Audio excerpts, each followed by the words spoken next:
All right.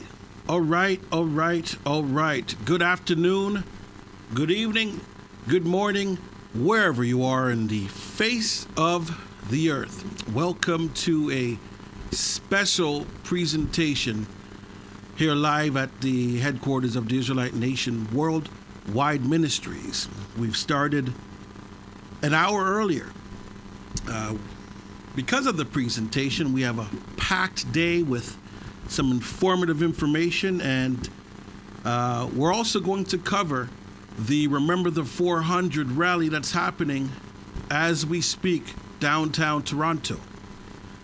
We have members of our congregation downtown doing their thing, and we're going to patch in from time to time and get a look at a front row look at exactly what's happening. Different setup today. We're in the podcast studio for this first hour. You're going to have myself and I have a guest. And in the second hour, we're going to have some other guests as well. And we're going to continue to patch back and forth. Now, I can't say put up a 7 or a fire sign or whatever to see if you can hear me or not. But I'm going to have faith today and trust that you can. 1619, 400 years ago, the atrocity of slavery occurred. Yes, we were put on slave ships. Yes, they came and they got us from the west coast of Africa. Let it be known that we are not indigenous to Africa. We were merely passing through, and we ended up at the west coast, and there the atrocity began. Between 1619 and today's date, much has occurred. We could list off all of the many beatings, whippings, rapings, pillagings, murders, everything that has occurred. But guess what? I know that, and you know that. The most recent death that occurred with, yes, one of those slaves that, or descendants of the slaves that came from the slave ships. Yes, he was killed. He was killed by a police officer. They kneeled down, they put the knee in his neck. Yes, they choked him until he died. You know, the difference. We've seen all the slideshows and the images of lynchings and whippings. The oh so famous picture of the cherry tree on the back of the man that was whipped, the slave. You could see the cherry tree growing branches on his back because the whip hit him. It opened up into a sword, semi-healed, but then another whip hit him again. So you got heel on top of heel, or keloids, and it almost looked like open flesh. We've seen that. You've seen that. Yes, we've seen the pictures of those same slaves and descendants of slaves hanging in a tree and twirling in the wind. Some left alone to the wind. Others had pictures taken of them with those that lynched them as if it was a prize, it was a hunt, it was a safari of some sort. I watched the video recently and I couldn't watch it all. I've seen it many a time, but this time it kind of hit a little different. You know, we had the elderly man walking sometime during the civil rights times. And he has on a suit. He's walking across the street, you know, minding his own business. And you got the mob, the angry mob. They're mad at him, I guess because he's black. They were angry at him, and they knocked his hat off his head, pushed him, fell to the ground. He got up. They tripped him like, school kids in a schoolyard when you're playing games. I seen even one man, kick him in his butt. A grown and more than a grown, an elderly man. We've seen the signs with the whites only, water fountains. We've seen where I believe it was a movie star, I can't remember the name. She jumped into a pool and she swam, and all the white people got out of the pool and they emptied the pool and bleached it and cleansed it so that they can get back in. I could sit here and list all the different things. I could also list the rallies, the marches. I could list them all. The many speeches, the gatherings quietly in Oakland, California during the Black Panther movement, in Harlem, in New Jersey, in Chicago, all the meetings to mobilize and let's get things popping. Let's start off and get a breakfast program for the kids.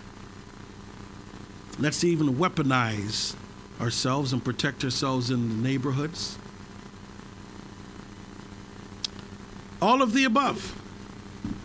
All these things happened. We've seen the movies. We've read the books. We've seen it all.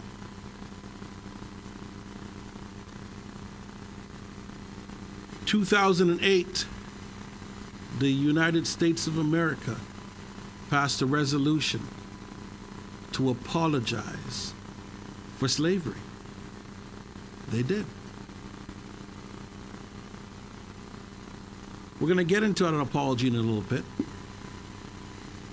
But since 2008, after they apologized and listed all the many things that has been done unto us and those of my shade of melanin, I wonder how many murders by police continued. I wonder how much remained in poverty after that 2008 apology. I wonder how many continued going to prison. I wonder what the decrease was in the drug usage. I wonder the improvement, I wonder. But I don't wonder.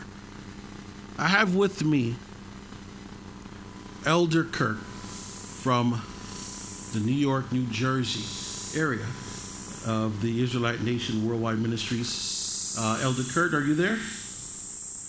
Yes, I am. Wonderful. Hello, everyone out there. Please, Kurt, good to see you and hear you. Wonderful. Thank you for joining in.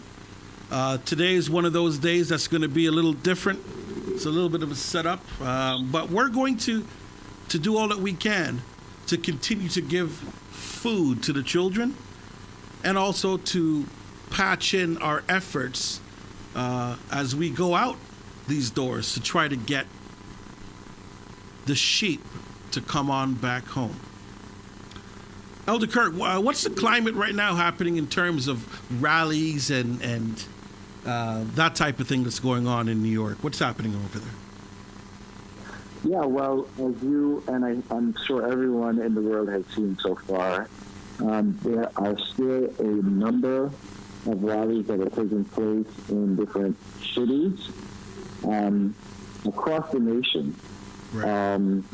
Last weekend was actually a intense weekend. There was a lot that was going on all over the country, but especially here in the New York, New Jersey, the tri-state area, essentially. Today is no different. There are demonstrations that are planned throughout the day and throughout the weekend. As a matter of fact, tomorrow in Brooklyn, there's what they call in the West Indian,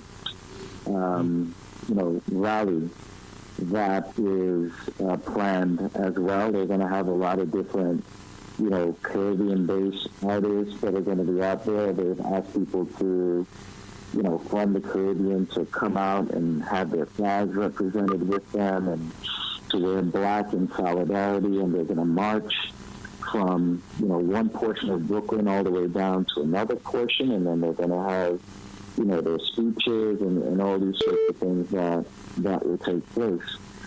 So the fire is, is still burning hot, and people are still out there trying to get their voices heard. So it's intense, man. It's still intense.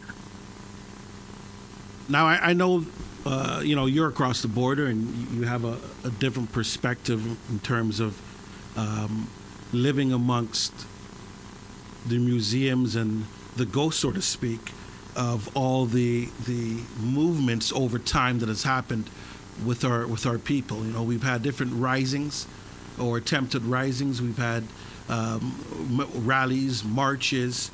We've had them all.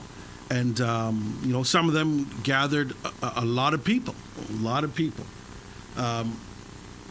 Here's a question I want to pose to you. In terms of resolve, what improvements are you seeing in today's age after things like the civil rights, after all of the movements, the uprisings, the marches, the rallies, the coming togethers? What type of improvements are you seeing today? That's such a great question, Chris, because those are some of the questions that are being addressed at this point in time. And like you just mentioned, you can go to Tulsa, Oklahoma, you can go to the civil rights marches in the 60s, you can go back to Rodney King and the demonstrations in the 90s, the March riots, all these sorts of things that have happened. But the funny thing is, when we look on the ground at the results, we're not seeing any results. We're not really seeing anything that we can put our hands on and say, this was, a stride forward that we made. Yes, we have things such as affirmative action that came as a result of protests. We have even, immigration, however you want to look at it, that came as a result of immigration. But when you really get down to the nitty-gritty and you look at the ground, what's going on the ground and what we're suffering as a block of people and as a group, you can't really put your hand on progress. If we look at where we are as a people at this point, and we look at where we were as a people right after slavery, one could argue that we were actually better off as a people right after slavery. And in the 50 to 100 years after slavery, that we were actually better off as a people, because at least at that time, we were isolated to ourselves. And so we developed so much industry amongst ourselves, we developed so much progress amongst ourselves. And in a lot of these things, we have gone backwards. In this country, the quote-unquote African American makes up approximately 13% of the population. And across almost every metric that you look at, our representation, except probably for incarceration, is 1% or less in any metric that you look at in terms of progress and prosperity. Okay. Physical progress and prosperity. And it's insane when you think about that sort of thing. We, as the descendants of the children of slavery, are not immigrants to this country. An immigrant is somebody that decided they wanted to come here to make a better life for themselves or for their family.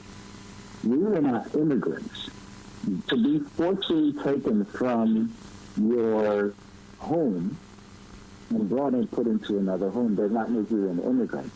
So in that respect, we are so different from, so many other groups that are here. Yet these other groups come in and they can actually tangibly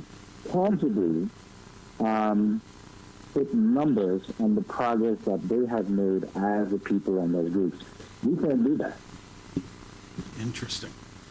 You mentioned immigrants, and I know you're of a Caribbean background. Correct. Okay, thought I lost you there.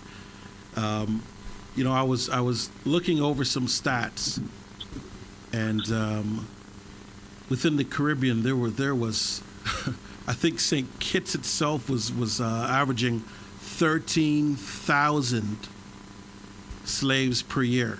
They were bringing in 13,000. That little tiny St. Kitts, 13,000. There is hundreds of millions that ended up over in the Caribbean. And at the end of this 400-year cycle, as Priest Freddie had spoken about on our podcast, we take a look at them all. And we see where 400 years has ended at different islands. And we see, even though those islands, we're there by ourselves, for the most part, right? Slave masters not necessarily there. Yeah, we know colonized, we know mother countries and so on, but prime ministers, presidents, judges, chief of police, and so on, people of influence, happen to be the same people. Excuse me. And just as you said, those stats that you have within America, it seems to echo and mirror the same within the Caribbean. In fact, it's probably, in some cases, even worse. I looked at the apology written by the resolution written, and they were detailed. I wanted to read it, but I got my hands on doing all sorts of different things right now. They apologized for pretty much everything, and they listed it. And I say the word pretty much because not all. They apologized, and they said, in a nutshell, what we did, and I'm speaking of America now, what we did to you was the worst thing done on earth. Nothing has compared itself to it. It is awful. Not only did they say that, they also said we benefited. They said we benefited from you all. So at the end of it, they tied a bow, took a bow, and said, Elder Kurt, I'm sorry. We are sorry. Yeah. But what's interesting, Elder Kurt, is that even with the apology, in the way that the apology is written, it is measured. It is a very measured apology, because the way that it was written, it's written in such a way that we, as the descendants of slavery, we can't really take that as a document and take those words and turn them into compensation because of the way it's written. So they said, yes, we apologize, but sometimes you got to put your money where your mouth is, right? And that is not what we have seen from our slave master. We have not seen them put their money where their mouth is. An African American museum in the middle of Washington, D.C., and other monuments that you may put up is not going to take us out of the ghetto. Putting these words to paper without putting some sort of compensation behind it is not going to take us out of the situation that we're in. Making reforms to the system is not going to take us out of the situation that we're in. Changing the perception of how people see us is not going to change the situation that we're in. So it's great to say, hey guys, we did really bad and we benefited from it and we're sorry. Well, that's not really going to do much for us, because at the end of the day, I can't take that apology to the bank and say, listen, I'm trying to put my business together. I need a business loan or I need a business grant to put my business together. What am I going to do with that apology paper? The bank's going to look at that and say, okay, but that doesn't tell me that I can give you anything to help you to bring yourself up out of your situation. You know, we're told constantly again and again, pull yourself up out of bootstraps. My forefathers, they pulled themselves up out of bootstraps and they worked hard. And, you know, we've heard this said before. How are you going to tell that to the descendants of slavery when you don't even give us boots? How are we going to pull up bootstraps? We don't even have boots, because you won't let us even have boots. So it's such an empty promise that we get. And taking that back to, you know, the Caribbean as well, well, we're all under the same system. At the same time that they're levying these apologies, that they're putting the apology to us, the policies that they were putting together was decimating the Caribbean and the Caribbean islands. So when you think about, you know, what comes out of these islands in terms of industry, right? You could have agriculture. You know, a lot of it has turned to tourism now, but, you know, agriculture would be a big thing from these Caribbean islands. Well, what has been done, even from that standpoint, is even that small aspect, the agriculture that was coming out of the Caribbean islands. You know what they've done? They've put together policies with these great corporations like Dole and Del Monte and all these different food corporations, where now they don't even get the produce from the Caribbean islands. They go to South America. They go as far as even China and get fake food and make deals with these corporations. You know, things like NAFTA were things that decimated commerce between the Caribbean islands and America. So at the same time they're making and they're levying these apologies, they're destroying the same people that they're apologizing to. A lot of manufacturing jobs that went out of America and went overseas, who do you think these manufacturing jobs affected?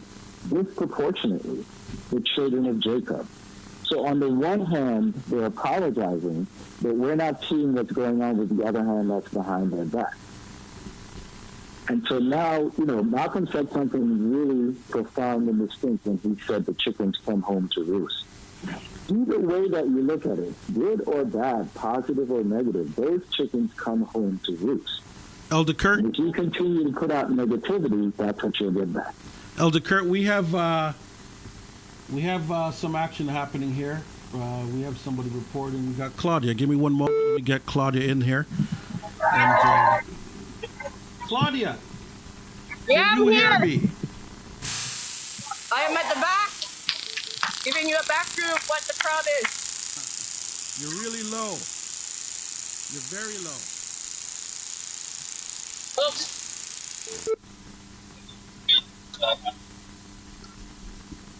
I have a hard time hearing you, Priest Kurt, but we have a large turnout here today. Okay. Got helicopters in the sky watching over us. And you're making our journey to Queen's Park. Okay, you're heading to Queen's Park. Okay, give me a moment. Let me get you spotlighted here. Okay. All right, I do see the crowd. We are on YouTube Live, so everybody can see a bit of what I'm seeing. Yeah, we do see quite a bit of a crowd there. You guys started marching at 1 o'clock, is that correct? Sorry? You guys started marching at 1 o'clock? We started marching just after 1. Okay. We had a great rally down at the park. Okay. With Priest Up and Priest Tyrone and Priest Andel living up the crowd for us. Okay. And we've had people who just came and listened in and decided to join the March to Queen's Park with us. Excellent. Now, everybody on YouTube, bear with me. We got a lot of different contraptions being put together with other contraptions, and the volumes are low and high, but we'll work it out. The whole point is that we can kind of share what's happening here. Where are we headed, Claudia? Where are we going? Sorry? Where is the rally heading? Right now we are on Bloor. We just crossed over Palmerston Street. You don't even know? Okay, so what's happening? Third. I got Priest Freddie here with me, Priest Kurt. Okay. He can give more detail. Okay, put him on camera so we can see him. Oh.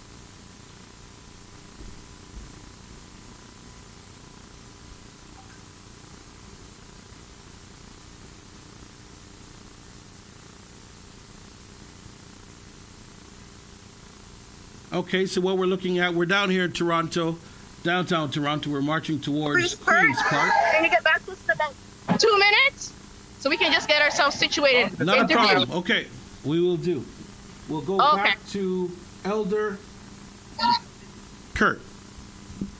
Sorry for interrupting you there, but they jumped in right at that opportune moment. Let me take a moment to take a look at live chat. Okay, I have live chat open.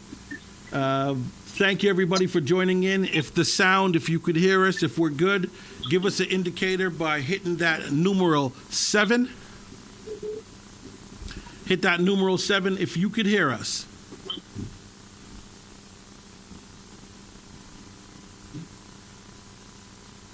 No one's hitting 7. Can you hear? If you could hear us, I think there's a bit of a delay. If you could hear us, hit that number 7. Let us know that we should proceed because you can hear and you can see. There we are. There's some 7s rolling in, so we do have a bit of a... All right, there we go. Okay. C. Crowder, we see you. Thanks for joining in. Elder Kurt, I saw a question from, I believe it was Kendall Johnson. Kendall Johnson, thank you for joining in. I believe something along the lines, I'm not going to scroll up to find it. Oh, I found it. After we get the check, after we get the pesos, the Skrilla, we get that dodo, cheese, the cheddar. Once we get that, then what? That's a great, it's a great question. And you know what? Here's the funny thing, right? With the current state that the children of Jacob, the children of slavery are in, if the government were mindful or smart, they would just hand that check out. Because you know why? That money would go right back to them, right back into their industry. Because as a block and as a people, we don't fall under the umbrella of oneness in terms of where we need to fall under the umbrella of oneness. So we would still just fall right back into that system. And that Skrilla, that cash, all that stuff. You know, there was a few years ago when Dave Chappelle had his show, that he actually did a segment, a piece on what would happen if the children of Jacob would have got the reparations. Right? I know we all remember that because that is still real and true to life. Because if we don't understand and realize that we need to fall under the umbrella, under the net of something more than a physical unity, then we are going to continue to be crushed by the physical system that we're under. So if we got that Skrilla, if we got that money, the vast majority of the children of Jacob, and we can only predict what the future behavior would be like based on past activity and past behavior, right? Mm-hmm. And so we know that past activity and past behavior dictates that we don't make the right decisions. We don't make the right choices. We tend to continue to fall into the wrong things.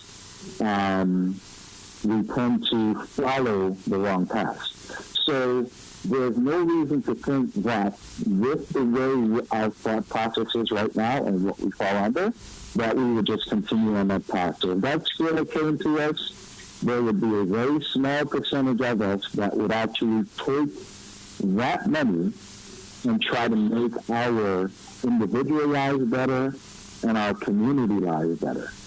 Right? Kurt, We would try to find... Let me stick a pin in on that point. Yeah. We have Cheryl Hughes reporting in live from the rally. Let me plug her in. Cheryl. Are you ready for me?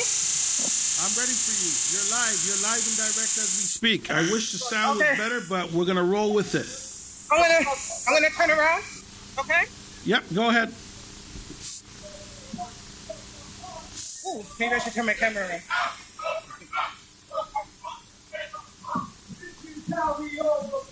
Is there some sort of chant?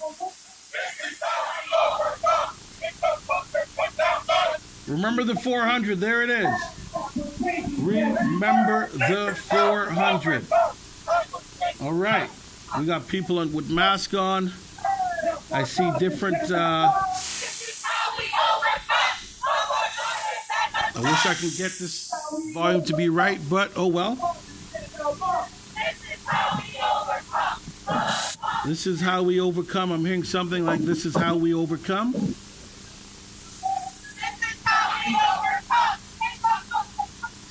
Okay. Got a bit of a crowd there. And let me say this, that that is not I'm seeing a lot of members or a lot of ralliers that are not a part of the Israelite nation, which is a good thing. I'm seeing people join in onto our cause. Hold on, I'm seeing. Okay. Perfect. Let me head back to the chat. What's happening in the live chat? All right, getting a little bit of love. Thanks for bearing with me. Cheryl, okay, we got somebody else who joined in, and that's Claudia. So you're going to have to hear my voice, unfortunately, because we're not picking up the sound. All good. You're able to see what the cause is. Elder Kurt, I want to kind of get, we've slowly painted the picture. Priest Kurt, We've I'll just let you know that I haven't moved. It's still the crowd. Sorry, say again. Say that again. I haven't moved, and this is still the crowd. Oh, wow. You haven't moved. I haven't moved. And this is still the crowd. So emotional. You know, I'll tell you this, and Elder Kurt, something has changed. You have to cut him out. Cut him out. I'm going to cut out and go back to the top.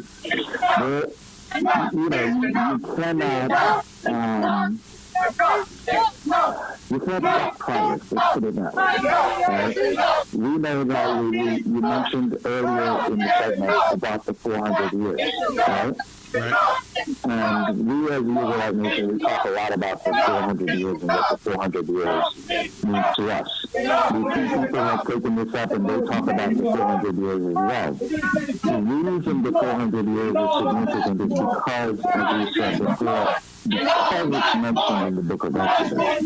Because think about it, the rest of the world, when they talk about anniversaries, you talk about centennial, 100 years, 250 years, 500 years, 50 years. Nobody talks about 400. Nobody talks about 400. But because of what was written in the book of Exodus, why this 400 is so significant. Now we put that in the context of what we're seeing in this day and age. These 400 years, these last 400 years that started in 1619, remember the 400 that we were in Hampton, Virginia last summer to commemorate the end of those 400 years, which ended this spring because we know that the God of Israel's calendar is not man's calendar. Absolutely. January was not the beginning of the year. We know that. Not according to the scriptures, not according to the Creator of heaven and earth. That was not the beginning of the new year. But as we look at the changing over from the 400 years to the first year after that, we know that the scripture tells us when those 400 years were up, there was going to be a change. We didn't know how it looked. We didn't know how it was going to look. We didn't know how it was supposed to look. But we know that when something is prophesied, when things are talked about in terms of instructions from the God of Israel, that those things will come to fruition. And now we are seeing this looks different. These protests, these marches, they look different. They look different, and so you have corporations responding, putting out messages. You have even the police are coming out and crying about the way that they're being treated. We've never done that before. When was the last time organizations coming out having press conferences and be crying how they're being treated? We haven't seen these sort of things before. We've had protests and riots before. We have not seen these things done across the world in the way that this. And why is that happening? Well, if you have eyes to see and your eyes have been opened, you understand that this is different because we've been told before that this was going to be different. And our elder and his wisdom years and years ago was talking about this in the end of 400 years and what it was going to look like and what was going to be happening. Now, did he say that there were going to be marches and protesting around? No, but he knew that this was going to be different. So we prepared for it. We sounded the alarm at the end of the summer last year. And now we're seeing the truth about things. And people think, George Floyd. There was, the conservative children of Jacob that just vilified this man for who he was as a person. But this is not about who he is as a person. He represents an ideal. And he represents an idea. You cannot put your hand on a child of Jacob like that over and over and over again and not expect repercussion. So it doesn't matter who George Floyd was as a person. What really matters is what he represents. And he represents something much bigger than he was ever and could have ever been aware of. And now we're seeing the results of that. So I go back to the question before about what do we do when we get the reparation and what sort of thing, what's next? Well, re-education. We've got to re-educate ourselves. We have to unlearn all those things that we were taught before.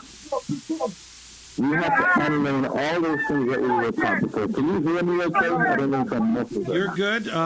It's a little muffled, but hey, this is one of those patch in, live at location broadcasts, so I think everybody can appreciate how we sound, how we look today. We're doing it for you. Okay. All right, good. We have to unlearn all the things that we were taught. We talked about the system, talking about the system and how, all these political measures are being made. That's because whether you're in the Caribbean, whether you're in America, you are under a greater flag, and that flag is Christianity. And if we don't get ourselves up from under that flag, then we're going to continue to make the same errors, and we're going to continue to run into the same problems that we had for the past 400 years. So now it's up to us, right, to take off the yoke of Christianity and get under the yoke of our God, get under the freedom, get under the umbrella of our God so that we can walk in the right way and make the proper decisions. So you brought the topic right to where we need to be. I saw a post this morning. I saw a post on Instagram. Somebody made a comment. Somebody made a comment this morning about why are we rallying? Why are we marching? Where in the Bible does it say this? Something like that, or whatever. And I want to take this opportunity to clearly address that. We are not walking the streets and marching so that everybody could see us and hear that we have a voice. That's not what we're doing.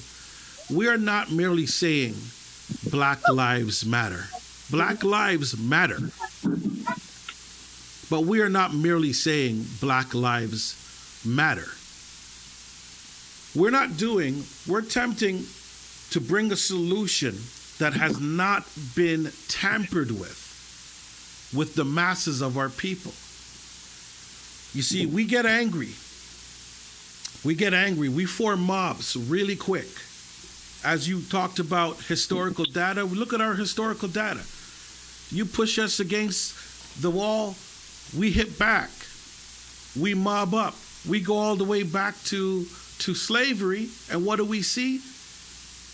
We put a plan together. We have a Bush meeting, and we put a plan together to take our freedom into our own hands. Whatever is needed to be done, we put a plan together to do that because we had enough.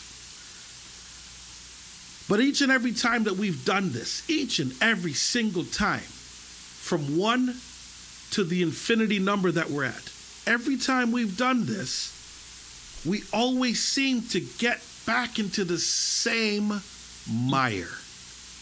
We jump out of the toilet, then we go back into the toilet. We climb out of the pit. We form human ladders when our back's against the wall, and we climb up and we get out. But guess what? Then we start throwing each other back into the pit. We put the Band-Aid on and then we pull the Band-Aid off. This has been for hundreds of years, my people. Hundreds of years. 400 to be exact. We're not marching just to be noisy.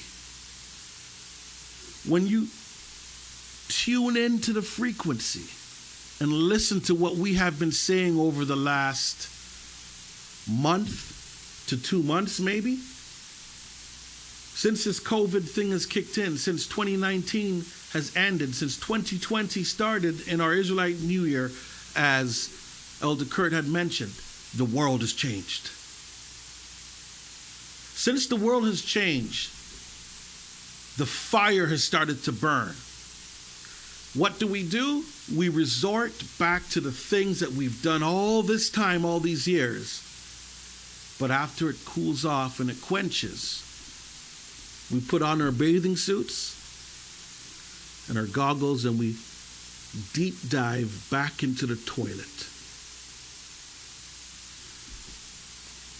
We're out there not whispering, but saying, come back to our God.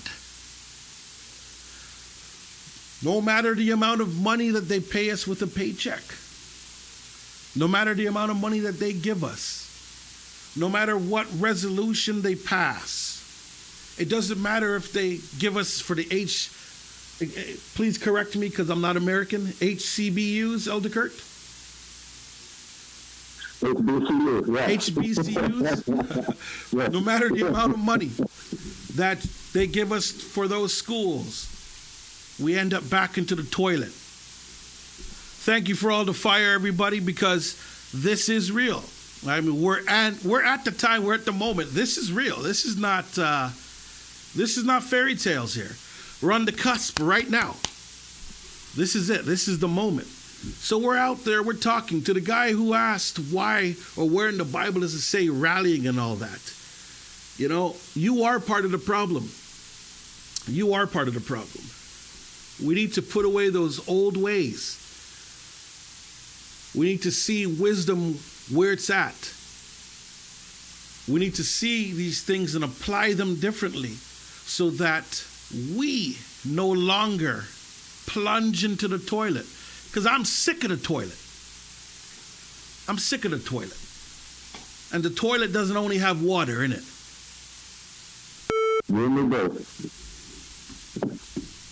And I think even more so as a people, Elder Kirk, we are just tired of being in the toilet. And the thing about it is, when you stick your head up out of that mud and that mire and all the filth that is in that toilet, and you can actually see the cleanliness that is beyond that, that gets you even more riled up and even more frustrated. And we have an opportunity at this time in history and at this stage in history to make it right. And as the Israelite Nation Worldwide Ministries, we are out there sounding the alarm. We're out there sounding the horn. And to those that have the ears, let them hear.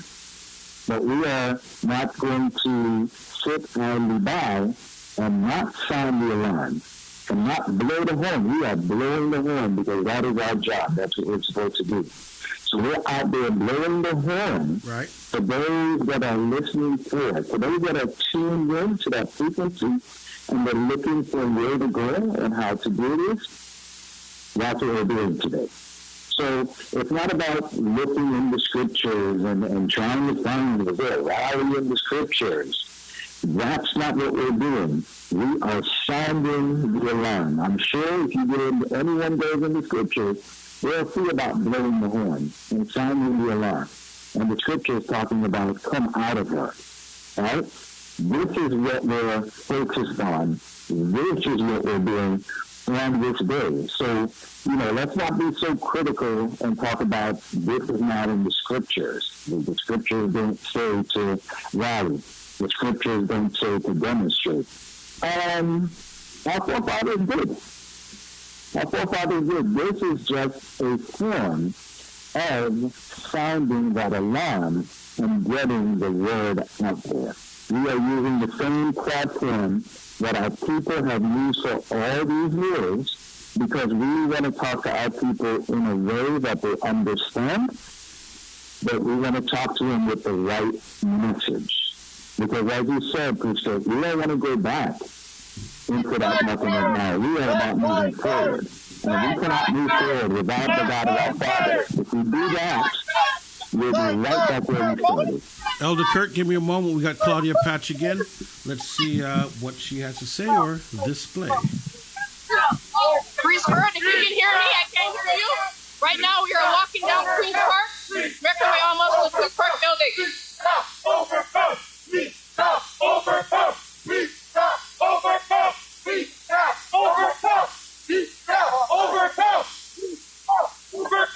Claudia, we kind of got the sound kicked in a little bit, so I think we got some volume.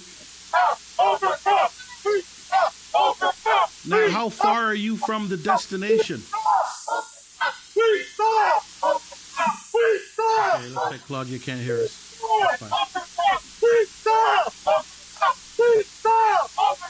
Now, we're approaching the ending of the first hour. At 2 o'clock or thereabouts, I'm going to introduce another guest of ours. Elder Kirk, if you can, I would love for you to stay on with us if at all possible. Hey man, listen, I'm here for all day. Excellent, thank you. Thank you very, very much. So we'll leave the marching there with the Remember the 400. There is wisdom in that actual term, remember the 400. We always forget. And when we forget, we start to feel ourselves and we start to get jobs and they start giving us little pieces of freedom. And then we feel good and we forget the days of the whip. When the cherry tree was growing on the back and the pain and the tears at night when they took our wives, husbands, children away from us. When they threw us over the boats into the water so that the sharks could do what they do with us and they could gamble to see who wins and who loses or who gets eaten last and first. We forget those things. And it's interesting, just like the days of old, when we were in Egypt of old and they had to make it, or God had to make it a little bit more tougher for us. He squeezed us so that we would cry out. Right? Pharaoh said, make more bricks with less straw. And we cried out. We cried out. We cried out. And he answered. He answered. Elder Kirk said an amazing thing. And I would love for the world to hear, but they can't. But we'll say it anyway. Who do you think you are? That you would brutalize and beat up and do the things to God's anointed? Do you not think that there would be a recompense? Do you not think? I'll tell you something. Be very worried. For if the children of Jacob begin to cry out, if the children of Jacob begin to cry out, you might just awake the sleeping giant. And things might just change. If you can hear me, the volume is good, let me know. Elder Kurt, I'm just going to get our guest all set up. I'm going to patch it over to you for about a minute or 2 minutes, and I'll be right back with you. I'm going to leave on the Remember the 400 march, and we'll go from there. Okay. Yeah, I think what Coach has been saying is so telling so far. There was no time out. No time out. What I need, no time out. You understand? We will be heard. We will be heard. It's dead. Heard. We will be heard. We will be heard. We will be heard. We will be heard. We will be heard. We will be heard. We will be heard.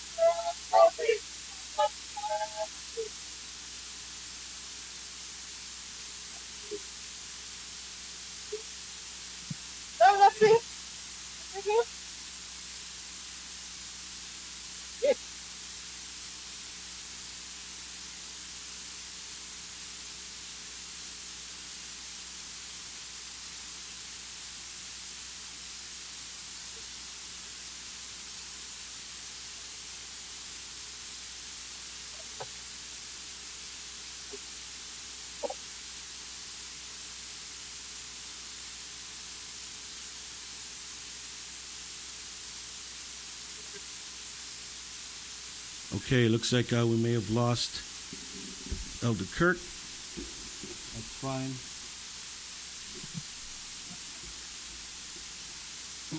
Okay, so second hour. Second hour is commenced. Let me go over. We still good? Everybody here? And we got sound over there? Mic check. I'm still here, Elder Kirk. Once again, my name is Elder Kirk.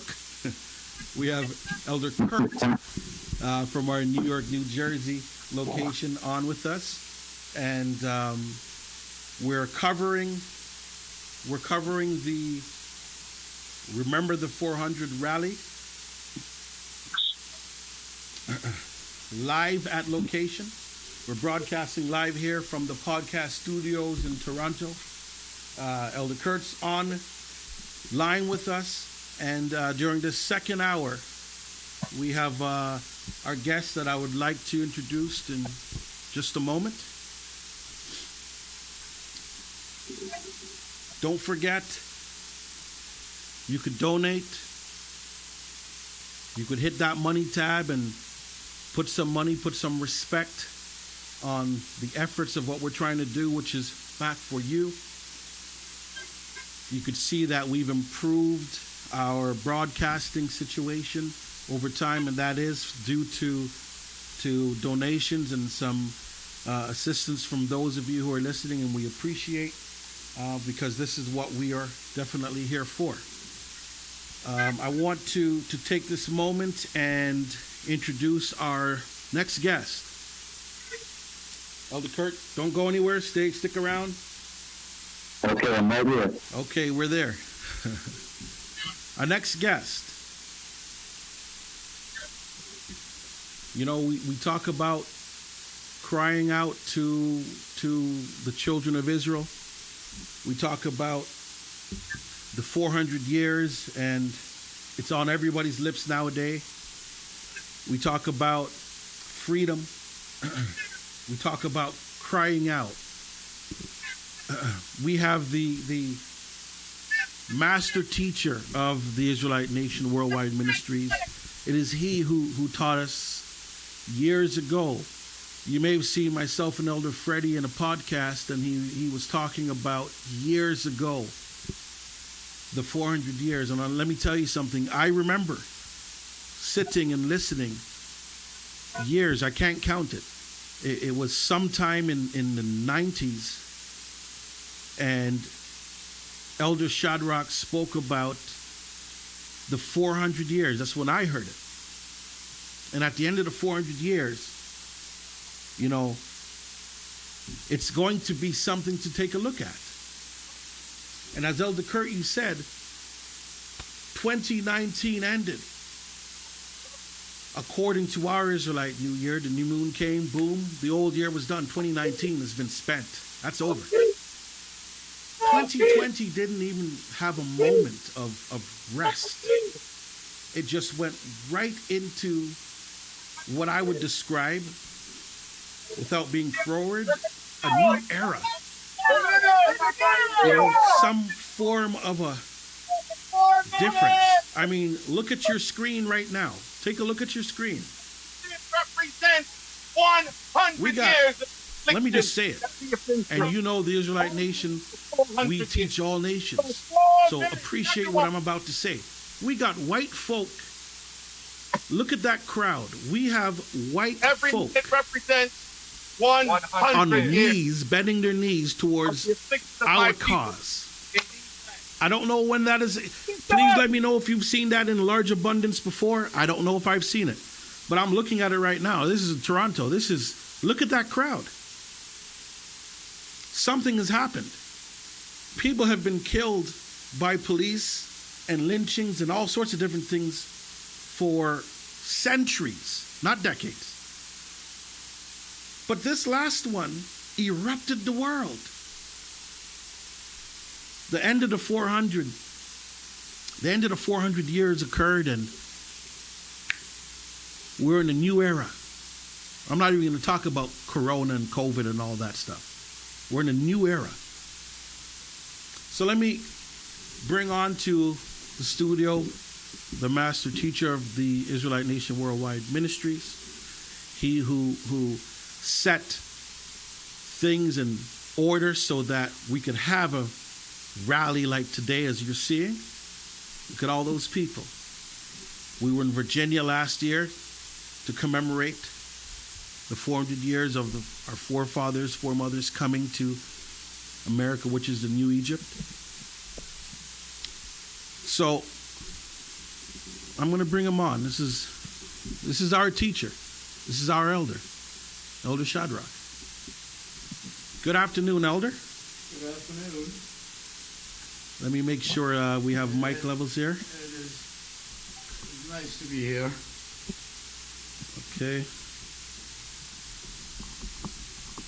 I hope I'm on and you can see and hear me. Now you may have to turn the on button on the microphone. There might be a switch there. We get set. So as I said, today is one of those ad hoc. There's no on button.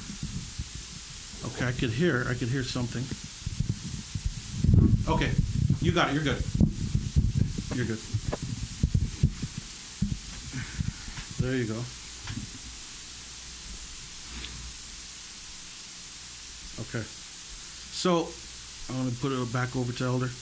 Elder, I know that if there was anywhere that you would love to be, I know that you would have loved to be able to participate in this rally. Seeing this as a long time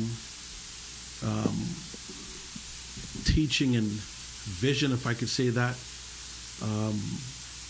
Seeing years ago, my count brings it back to, I'm just going to say something like 20, when I heard it. It's got to be 26, 27 years. I know you've said it before that. But sitting and watching this, and it's got to be, let me ask you, how do you feel about it? What is your take? I think this is a very trying time for us to recognize. Before I came into the studio here, I was told that there's a question asked by someone if we can ever find marching in the Bible. I can tell you, no, probably there is no marching in the Bible, but there will be no marching if we turn to our God. Because we serve in another God, we got to march. It is very important to understand that the 400 years was not just to go to Virginia. The 400 years is to really remember what happened 400 years ago. And it's not the old Egypt, it's this Egypt. The old Egypt, we ruled over 230 years. So the 400 years is when our fathers came here and turned into Christianity. This process should have been what the Christians did to us. It's not the white people, it's the Christians what they did to us. And you're going to watch the same situation is going to happen if we don't come out to Christianity. We've been doing this. We've been singing, "We shall overcome." And we haven't overcome anything. And we shall not be moved. We like the tree planted by the waters. And we've been moved from the church to the grave. So no one is really understanding what's going on here. This is a spiritual mess that we're in. And we're still looking for physical solutions. The point is, I have seen a black man like me calling himself reverend, holding the coffin and passing through the church. We should know only God is reverent, and that is in Psalms 111. So we make a mockery of our God. We do all the things that are contrary to what we're supposed to do, and we're going to be marching. It's not about George Floyd. It's not about all the people that die. They are the vehicle that send us to this time. They are the ones that are allowing us to remember. It's never happened like this before. And I said it a long time. 400 years, every nation shall pay. And we're seeing it. It's getting there. And I hope to God that all those black faces that I see in the Christian church will start looking in the mirror and say, I don't belong here. Because nothing is helping. You're going to have all these things happening about George Floyd, and then you end up back in the church. Sorry, I made a mistake. In the shrine. The shrine. You go back into the shrine. Were you going there for peace, for love? Why? There's nothing there for you. You got to come right out of it. And some people are repainting Jesus now. They're repainting him from white to black and putting him back in the church. It's the same damn thing. Why are you so stupid? It's the same Christianity. You're going to be painting. They did that in Rome. They changed the black to the white, and now you change the white to the black. You don't know him. So what kind of paintings are you putting there, and you're going back still worshiping the cross and doing all the things that are foolish against some black image that you paint? I don't know where we're going, but I'm satisfied that I blow the trumpet. I'm satisfied that so many people probably want to get rid of me, but I still stand strong because my medicine comes from above. So it is important that we understand what's happening out there at this time. What's happening out there is a march, is a rally to get the message. I don't think my people are marching about George Floyd. When they march about remember the 400, remember what we went through. And when we remember what we went through, we can see what's happening now. So we could put our case back. A lot of people do not remember the beginning. If you help people in the beginning, that is quickly forgotten. It goes to the current. Everyone thinks about a current. I'm asking my people right now, it's not about a current. Remember the 400. We came here. We were sold by the Africans. We came here with a ship, and the Christians bought us. Why are we serving their God? That is something you should ask yourself. I read somewhere that we did not get a good education. We did not get anything good. Why is it you think we're going to get a good and righteous God for us to serve? That God that we're calling on in Jesus' name, without even knowing him, doesn't belong to us. You're calling in a Jesus, you have nothing. Jesus kept the Passover. He did all the things that are written in the Bible. Are you doing that? Or you're just making the sign on the cross and saying in Jesus' name? And every time you say that, is a blonde, blue-eyed person that you're talking about or praising, which is much more serious than talking about. My dear friends and brethren, it's a day of reckoning. We've come a long way, and we've got a very long way to go. But we got to start somewhere. We didn't start in 1619. We were brought in 1619. I am telling you, the 400 cycle is over. We have to start now.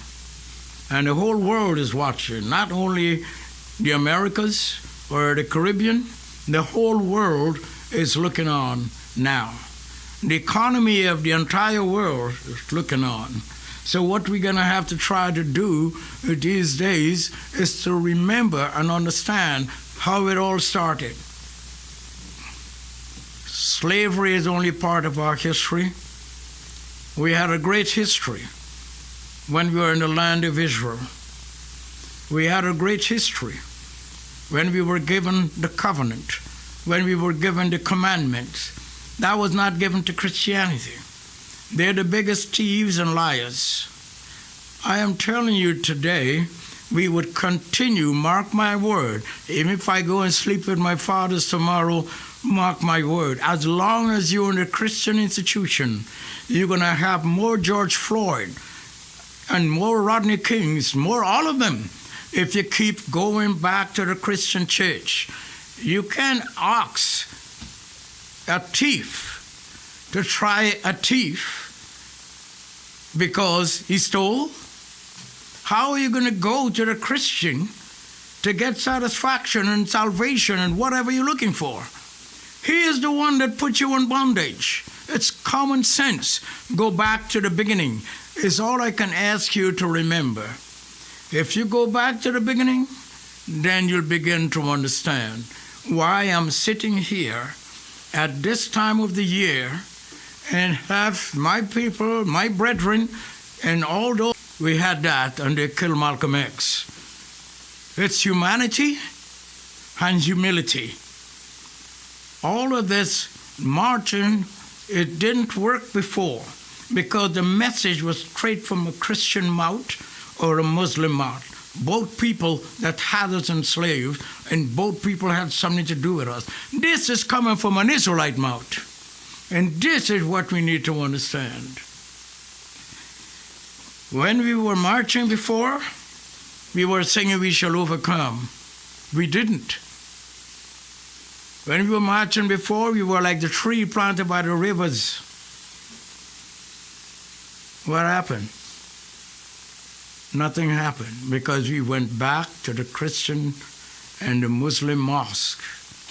There's only two types of Muslim, Sunni and Shiite. What is the black man? None.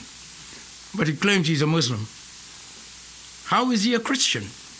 There's no Christian in the book, and the book talk only about Israel, so why are you calling yourself a Christian? Come home and then we'll stop marching.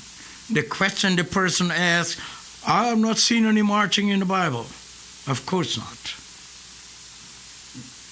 If we were looking at the Bible, we would not have been marching. But we ignore the Bible, and that's why we're marching. The Bible is saying one thing, and the man in the so-called cloth is saying something else. And rather you listen to the Bible, you listen to the man with the cloth. And that is something that we need somehow to think about. Is it the cloth or is it the Bible?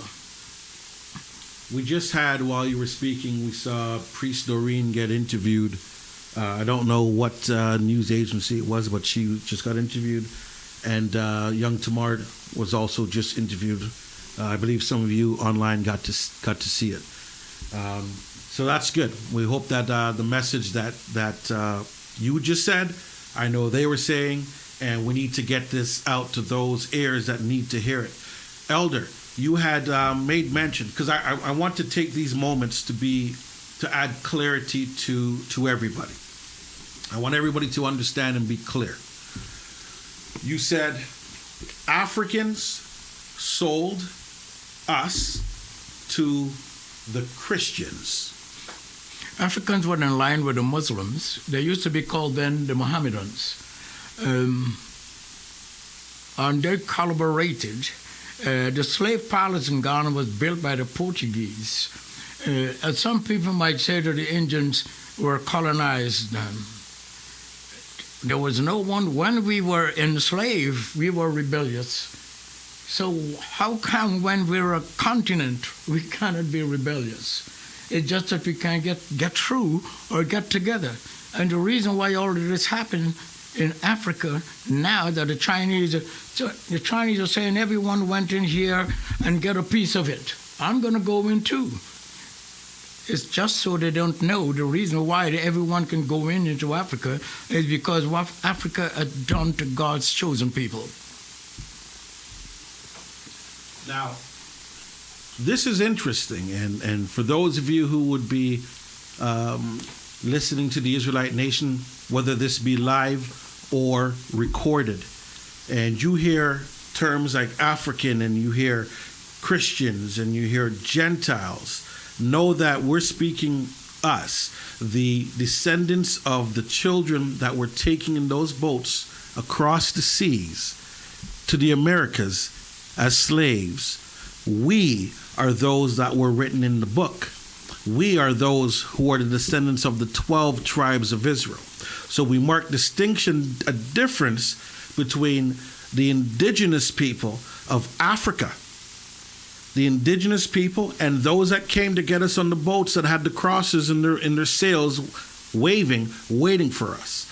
And while we were there in the land of Africa, again I say, we were not indigenous. We came through, as I said earlier, we came through and ended up over some years after leaving Israel, Jerusalem, coming through, we ended up in West Africa. The cross and Christianity was foreign to us. The cross and Christianity was foreign to us. Even when we came unknown. Here, and we couldn't read and write, we were singing Moses and Ezekiel and the wheel. Why were we singing that and we couldn't read and write? Where did we learn that from? It's embedded in us. So today's date, when you see us marching and we're talking and we're saying, look, get out of the Christian church. Get out. It's coming from that space. We didn't know you. We never knew nothing about your white Jesus. We knew about our brother Jesus. We didn't know nothing about that cross. What is that? We know that's not in any of our instructions that Moses had, and that David and Solomon built within our temple. Let me tell you and explain what a cross is, because they would say, the Bible said, pick up your cross and follow me. The person that said that was alive when he said it. He said, pick up your cross. And this, what I'm telling you now, is the cross. It's not the two pieces of wood nailed together. This message is the cross. And that's why you got to always remember Psalm 83. We say it all the time. But Psalm 83 is like the cross here. We're picking up this cross, and we're following what we're supposed to do. Everybody on the chat, let me know if volumes are okay, if levels are good. You can see, you can hear myself and Elder Shadrach. Thank you very much for the donation. Sorry that I see being posted. We certainly appreciate it. I won't call names today, but thank you very much. I see a note with a donation saying, all praises to the Lord, God of our fathers, the God of Abraham, the God of Isaac, and the God of Jacob. Thank you, Elder Shadrach, for your obedience to God and teaching us with the spirit of truth. We certainly thank you. Thank you for that. Give me a 7. 7's up if we are good to go with our sound and video. 7's up. Elder Kurt, are we still there, Elder Kurt? Yes, sir. Excellent. Now, I could hear you. Elder is unable to hear you. Just wanted to make sure that you're there. Anything that you wanted to comment on thus far?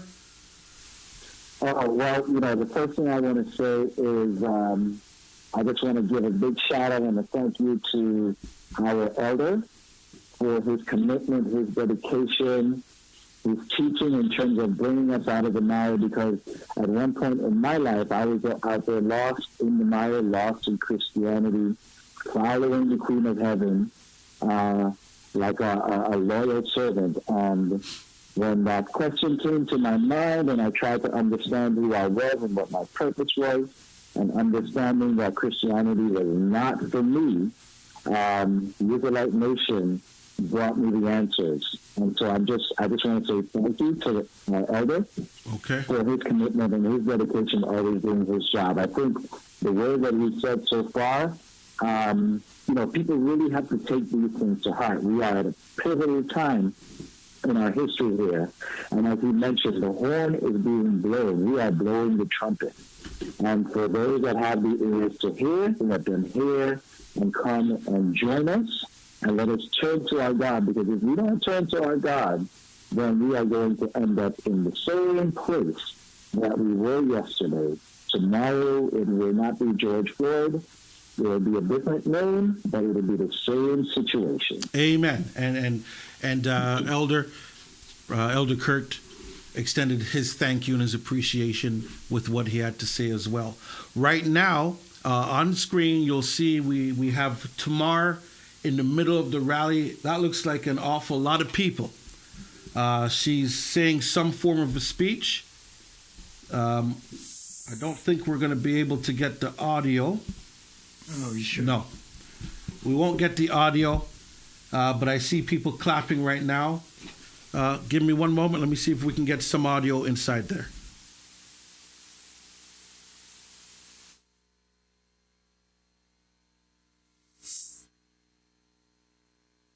Okay, no, that would be risky, unfortunately.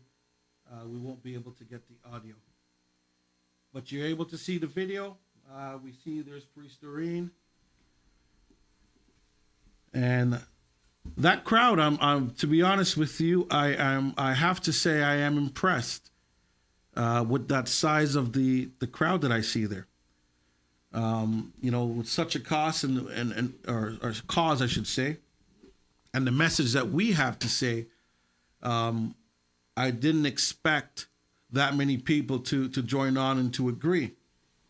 But as stated earlier, we certainly are in a time of difference and a time of change, and we could see that people are starting to peek and open their ears and ask for some sort of right with the wrongs that have been done. Earlier, Elder, I was talking about the resolution. The U.S. had written a resolution for an apology for slavery that they had done to the slaves. And within the long list, I have not seen it. It's I'll forward it to you. It is it's interesting because it's when you write your own, it's like a confession. It's a legal confession, but when you write your confession and you give it to the cops and they got a video there and they're asking you who killed who and who did what, that's what they did. And they went into detail all the way down to saying it's the worst. What we did to you guys is the worst thing that was ever done on earth. They said it. It was the worst thing. Everything detailed except one thing. I was reading and I said, if they were to put this in there, it should be. It says, whereas, that's how they break it down. Whereas the United States of America had brought you here in slave ships and did this and did that to you. Whereas, it should say, whereas we brought you here, made you forget your God, gave you the cross, made you sit down in our pews. A conqueror would never say that to the captive. But it should. They said everything else. But that's not what they can say, because the Christian institution, which is now an industry, would crumble. Because there's all the poor black people in there giving their welfare money and everything to the pastors to buy planes. That's what's happening. So if they said that, you can understand what would happen. And because Christianity, you should see a movie called El Magantry with I can't remember his name now. It shows you now what one particular pastor is doing. He controlling all the other pastors. He's the richest one. Are you talking about, is it Copeland you're talking about? The name sounds familiar. we don't typically call names, but today's one of those days where we may have to. I said the name sounds familiar. They can't take me to court for that. No name. No, but the facts are there. He's about the richest one of them. And all of them, you would see him sitting down at a table, and all the black pastors and sitting and they call him yes sir, because he's in charge. Right. He's in charge. He is the CEO for Christianity, the evangelist. That's what it is. A CEO. Yeah, because it's big business. Yeah. It is huge business. There was a guy when there was something happening, and he had a warehouse where he keep his church, and he asked him to open the church to give people to come in. He refused to do that. I'll call a name there. I'll call a name. Joel Osterstein. Yeah, well, what is happening now? What is happening now? He's asking people to come back out because he need the money. It's all about the finances. It's all about funds. They need the money, and the black people are so damn stupid that they would go back in the Christian church, go back into their wallet, and feed these people. This is such unbelief that they're giving God money. God don't need money. They need to know that God does not need money. You know, it is that moment, it is that time where the change is in the air, and the old era, as you spoke about, Elder, the 400 years is done. It's complete. At this point now, I would ask you, we know what we have to do. We have to continue. We have to serve our God. For those who would not adhere, for those that would continue to sit down at the feast of the God of your slavery, let's call it that, the God of your slavery, the God of your oppressors, those that would continue to give your money and your blood and your life and be buried by them and take your babies and let them christen your babies, which you cannot find in the Bible.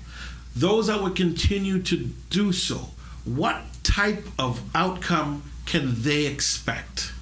It's all in the history books. We have not seen any improvement. We have black individuals that boast of what they have, but we don't see that black people, the Chinese say what they have as a people. The East Indians say what they have as a people. Where I come from, my president, it says who own the land owns the country. He encouraged the black people to own the land. They didn't.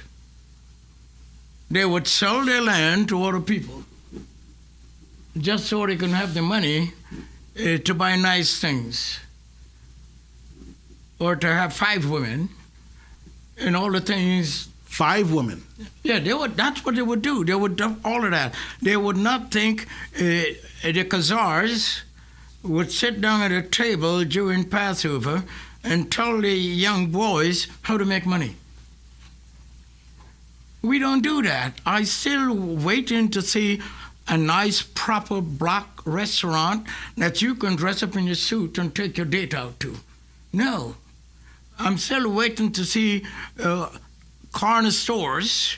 I'm still waiting to see black enterprise where you can't say, now it's because it's so right in your face, you can't say now that when I go to these places, the black people are not sociable. They don't say, what do you want? They don't treat you. There's no particular professional service. You can't say that now. So if you're going to open a place, you got to be professional. Mm-hmm. So we're waiting to see. All we have is the barbershop salon. 1619. That's all we have. When the first Dutch ship and some island restaurant. Touched the shores of Virginia. They were sold like cattle and like oxen. Well, you know what? I want to go to a Caribbean restaurant. So we don't have we want reparations. Really now. If we have a Jamaican we want reparations. You go to what you want. Tell you why we want reparations. You go to a grocery store owned by an island. It's run by a Chinese man. Immensely. We built up the America. What is it that we really have? For what we've done. When we begin to think like that, and then the end of that last 400 years would make a lot of sense. Because now we're coming into being. We're beginning to own stores. We begin, look at the whole story. They have one a grocery store, I can't remember the name, No Frills is going and they're coming down with a whole set of other people are buying it. My daughter used to work in a bank in New Jersey. She said, all the Dunkin' Donuts, all the people going there to borrow money, they're all Indians. No black person is going in there to buy Dunkin' Donuts. Everything is owned by somebody else, and yet you're blaming the people. You got to blame yourself. The God of Israel tells you what to do.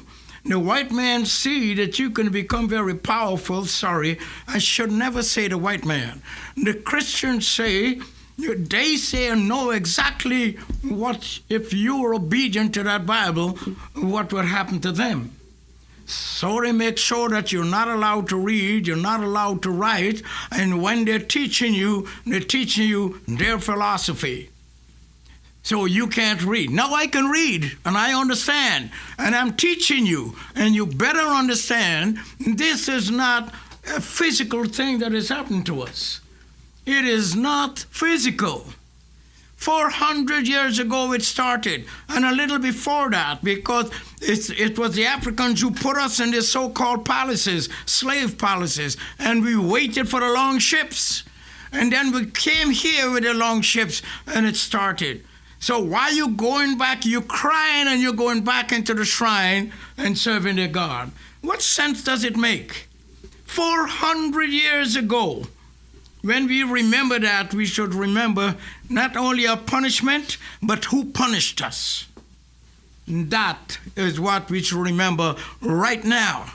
What philosophy punished us? What philosophy is responsible for the situation we're in today? What philosophy is responsible for a Christian putting his knee on George Floyd's neck?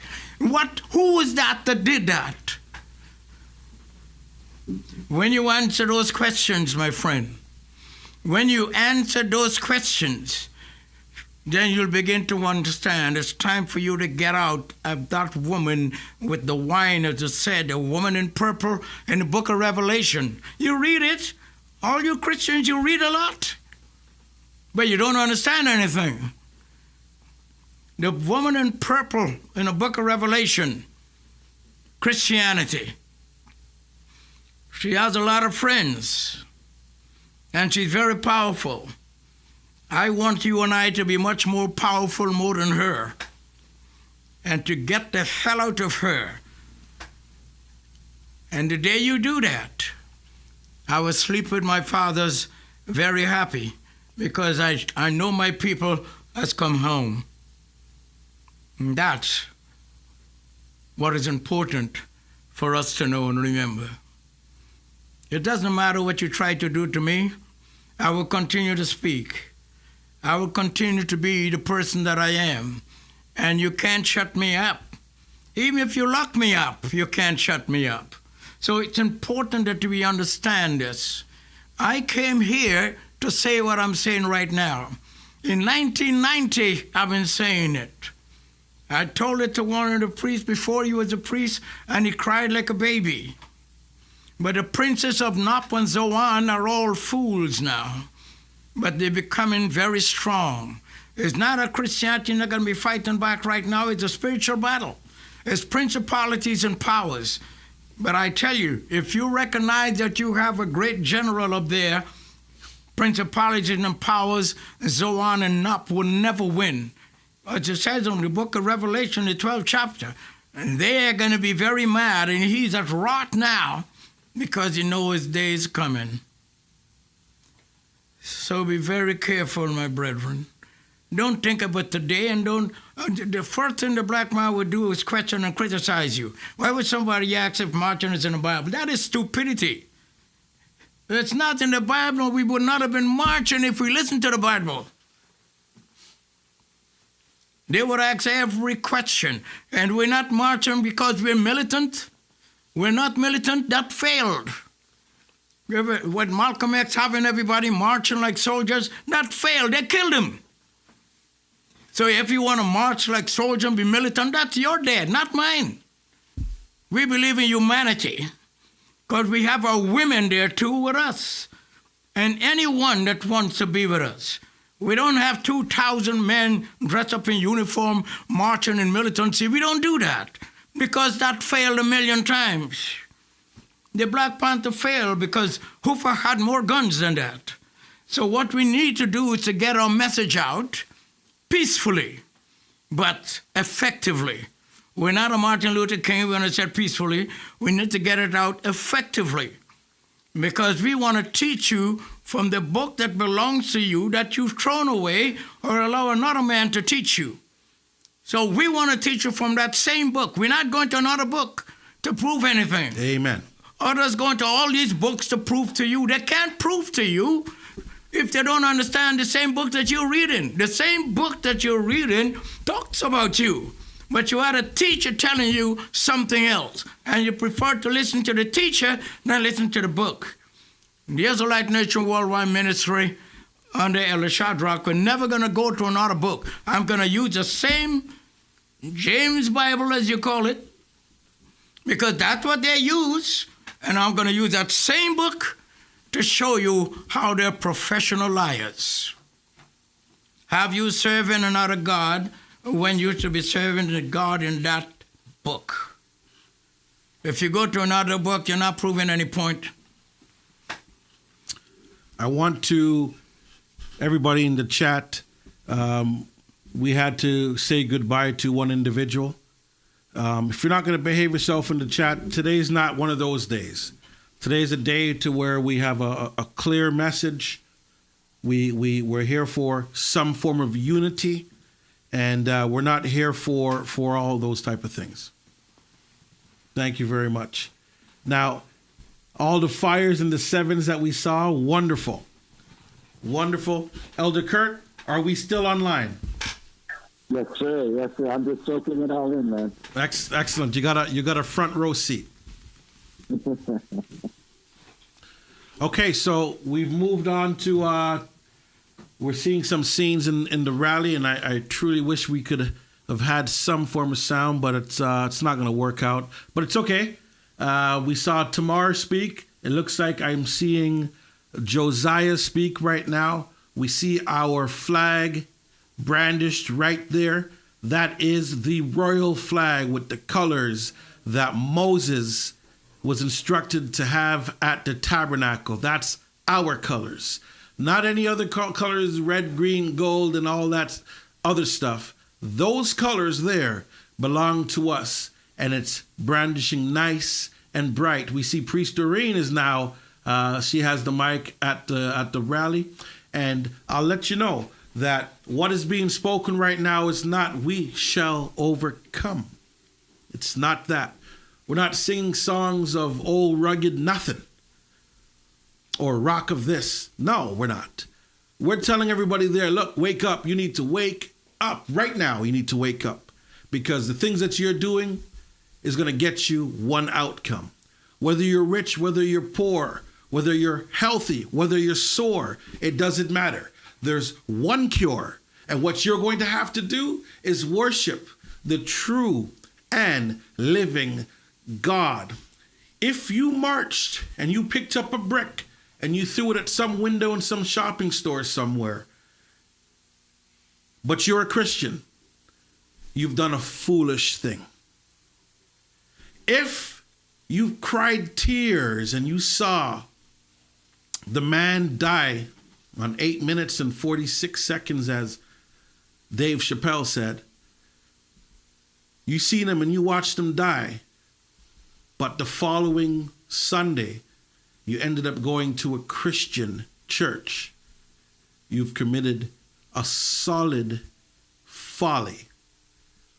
If you've posted on your Instagram and your Facebook and talked about all the injustices, and you say you're woke, but come December 25th, you text me some foolishness about happy holidays, you've committed a folly. If Easter rolls around and you get an Easter suit and go to an Easter service, my friend, don't rally with me. Don't rally with us. The Israelite Nation Worldwide Ministries, we're not a storefront church. No, we're not. We're not a weekend get your jollies outfit. No, we're not. This is nothing where you feel bad and you need to go and get good with God, so let me go and clap some songs and bang a tambourine. Don't come here. Don't come here, because this is not it. This is the restoration of our people. Look, before we were taken into slavery, we were a people with a land, with a God, with laws, statutes, commandments, things to do, things not to do. We had a full, bold culture. We were instructed not to follow the things of the other nations, because the things that they do lead to death. For sin is the transgression of the law. The Israelite Nation Worldwide Ministries, why you see rallying right now, is not to say we will overcome. We're not asking you to join us because we're looking for membership. No. If you want to get yourself out of the toilet and get yourself out of the pit, if you want your children and your children's children to be able to see a sliver of hope, a tiny sliver towards any form of salvation, and I'm going to use the word that we tend to shy away from, because Christianity has taken this word and they've changed it into something else. But I'm talking about being saved. No man can be saved until you are judged. So that's when you know if you're saved or not. But know for a surety that you cannot be saved if you're in the bad books with God. If you're in the toilet, think about the formula. If you're in the toilet, if you're in the pit and the mire because of disobedience to God, if you're in the toilet because God has said you need a timeout, how can you think that you would see salvation? Let me take a moment to cough.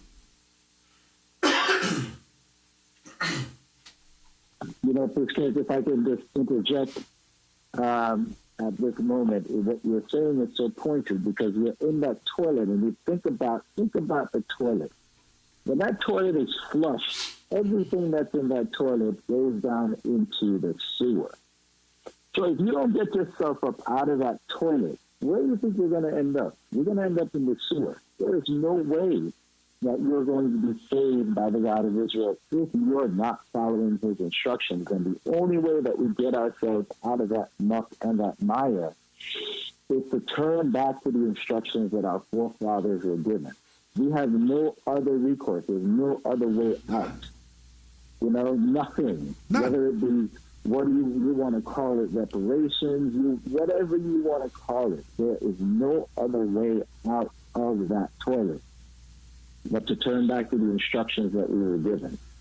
There's two ways out of the toilet.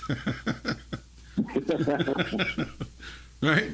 And one of those ways, funny enough, goes down and down.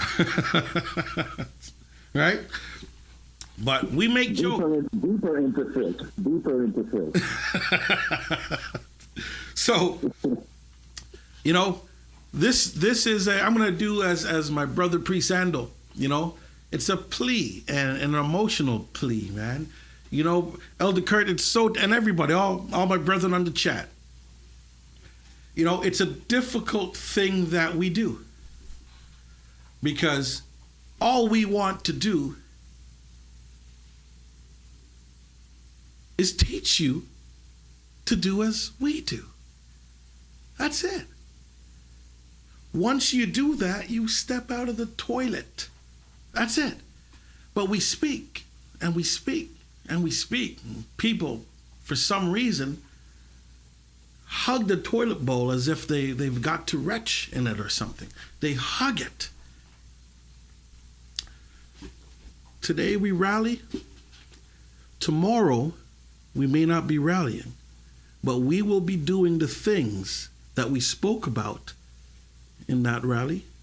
We will be doing the things that we're speaking about right now in these microphones and Elder Kurt on the phone, which is continuing to serve our God by following his instructions, the laws, the statutes, and the commandments. That's right. And don't think that just because, you decided you're going to go into a shrine or some place of worship on the Saturday because somebody told you every Saturday is the Sabbath, that's going to get you out either. So don't be fooled. Don't be fooled. She's very subtle. That Queen of Heaven that we talk about is very subtle. The great whore is very subtle. So don't fall for her tricks. And that's what we're trying to tell our people, is not to fall for the tricks. You got to follow the instructions. You have to have a teacher. And that's what we're here to do.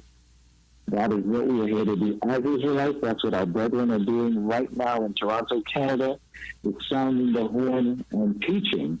But people have to be amenable to learning. People have to open their eyes, let their ears hear, so they can get out of this situation that we're in. 100% facts, all factual, all actual. We're looking at the rally right now, and it looks like I can't see who that is. It's somebody's doing a very passionate speech. I don't know who that is. I can't tell. Looks like Elder Freddie has the mic now. Okay, so I see a flag. I'm not sure what flag that is, but it was a passionate speech nonetheless.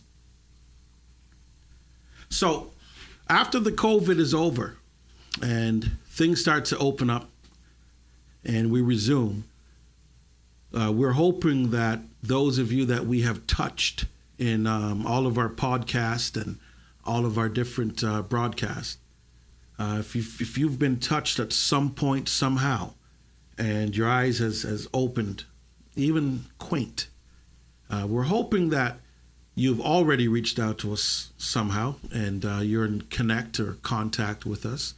And we truly do hope to see you at some point. The family is what we're here for, to restore and to grow. And we hope that you would join on in the restoration of the Most High God's family, so that we can correct the wrongs and live right and become that lamp so people could see exactly, truly who we are. We're not just garbage to be shipped in cargo ships and lined up like cattle to go pick and pluck your ground and pull and lift. No, we're actually valuable, a very valuable resource, because it is us and us only that can show you the way. And as you beat up and punch, choke, kill and murder, enslave and arrest, jail and imprison, your only way out, you too are digging two graves, as they say. When you do that and you're going to set up your wickedness, dig two pits, one for whoever it is you're setting up, and dig a deeper one for you, so that the birds won't be able to pick and the animals won't be able to scratch you up from the surface. My people, give us some sevens. Give us some sevens if we're all right. Give us some sevens. Should we continue? Let us know. I'm seeing fires. I'm seeing sevens. We were truly glad to have Elder Shadrach come on in today. He truly wanted to be down with the rally, but unfortunately, as things are, and you're seeing everybody with masks and so on and so forth, it's best that he stays safe, and those of us who are braving the elements out there stay safe as well. Elder Kurt, any other last words that you may have as we end towards the end of the broadcast? Oh yeah, for sure. I think that the main thing is that that people recognize we are at a critical time, a critical point. This year one is setting up the template, it's setting up the foundation for where we are going to move and how we're going to move forward. And in order for us to move forward in the correct way, we have to make sure that the foundation starts with the God of our fathers, the God of Abraham, the God of Isaac, and the God of Jacob. If we don't set ourselves on that foundation, it doesn't matter what we do. It doesn't matter what we get from any nation. It doesn't matter what we get from any people. It doesn't matter who decides they're going to walk with us. None of that will matter if we don't set the foundation in the God of Abraham, the God of Isaac, and the God of Jacob. We are a very special generation. We have a great opportunity here. And I just hope and pray that those that are searching, that those that are diligently searching and really want to understand what it means to serve God, to serve the God of Abraham, the God of Isaac, and the God of Jacob. I could care less if you're purple, polka dot, pink, blue, black, whatever color it is you may be, that has no bearing on my feeling towards you if you want to serve my God. But as for our people, again, we are at a pivotal time, and we need to make sure that we turn in the right direction, because where we've been before, in this great whore, is not going to take us out of the muck and the mire. And so we better turn to our God. We have a great opportunity that we have to take advantage of. Not enough! Amen. We amen are and amen. Now you're looking at a shot. We've marched to Queen's Park. Look at that sea of people. We've marched to Queen's Park, and Instagram now. it sounds like I'm hearing Elder Andel speaking. Let me see if I'm going to mute our mics and see if we can get patch into some sound there, Elder Kurt. All of these things just continuing because our voices aren't heard loud enough. Let me give you some history, because we're about to close off this peaceful rally. Remember, the 400 started 3 years ago because we believed that this narrative had to come out, because it's not just about one life or two or three. It's about the millions and thousands of countless lives since 1619. And Elder Shadrach, our founder, been teaching this truth for all 40 years. that we, the black man and the black woman. Hit me with a 7 if you could hear. I'm hearing some sound. Hit me with a 7. The brother says before the 400 years. Have you ever thought about that, black man and black woman? And all those who were here, white, brown, all of you, have you ever asked the question to your black friends, what were you before they took you on that slave ship? Because when you came here, we gave you Christmas, so we gave you Easter. We gave you new names. We gave you new gods. So what were you before we took you on the slave ship? That's the conversation that we need you to have with those who are your black friends. What were you before they took you? Because now you suffer from amnesia. You don't know who you are. You don't know your capabilities. So you go wilding out on the street because you think you're a thug because they told you you were a thug and you are nothing. But what were you before they took you and they brought you on that thing? You were the king, the queen. You were the holy prophet. You were the closest to the true and the living God. You walked on water. You made the blind see. You were the ones who made the lame to walk. You were the ones who made fire come down from heaven at your voice. You made the sun to stand still. It was you. But they told you something else. Muhammad Ali said he asked his mom. He asked his mom. Out of every picture I see is white angels. Where were the black angels when he took that picture? Everything they stripped from you and I, and they put another color on. Ask your black friends. Ask them, what were you before they took you on that ship, pardon me, and gave you new names? This is what we are at. Remember the 400, the black man and the black woman? You are the holy people. Remember that. And your God is waiting for you. He is waiting for you to put the power back on you. And you will be the healing.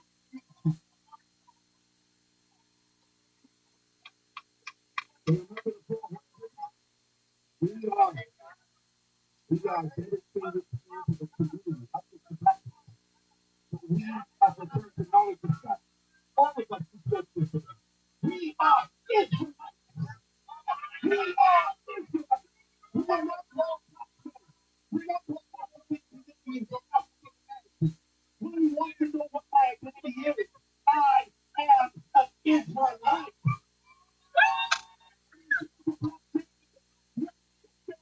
We are the seed of Israel. We will continue to be oppressed.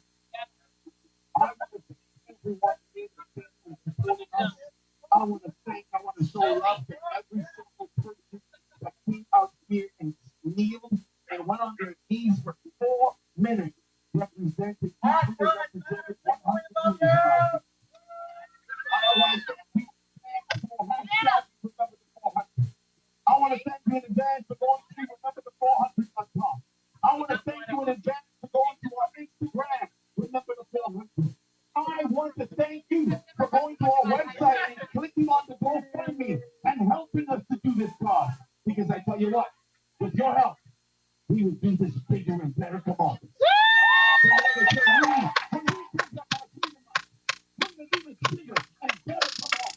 We will shut down every street in Toronto and the world over. So, remember what I said to you that before the 400 we was something else. We also had our own salutation before the 400. And I am going to submit it. And those who know the salutation before you were 400 years, they're going to salute with me. And I hope cameras, I hope all the smartphones are on. Because this is the salutation of my people before they took me on the stage. So I'm going to salute. Here in Israel, the Lord our God, the Lord is one. Thank you very much for today.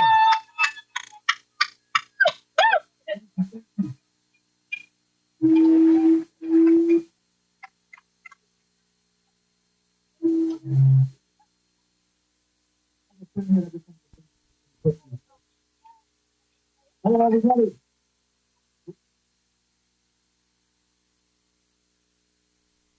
So what do we have there? We have Elder Randall at Queen's Park.